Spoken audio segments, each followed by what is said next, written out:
Maghapon po kaming nasa labas ni Mrs. today, no? Kung maalala niyo po, kaninang umaga nag-breakfast kami sa McDonald's.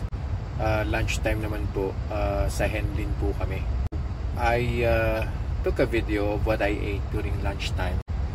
Chop suey po siya with a cup of rice. Tapos kumain din po ako ng 3 pieces ng siomai, pork siomai.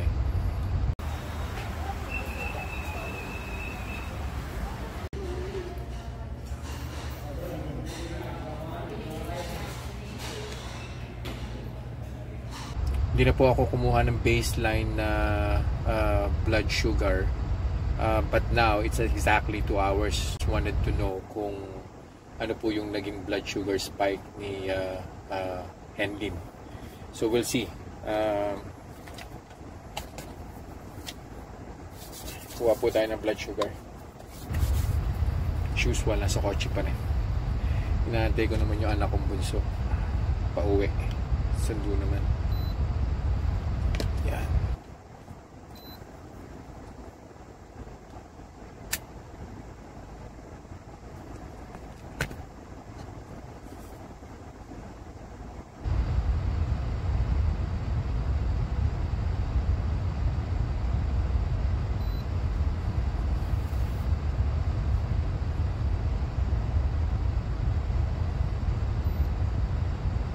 Hmm.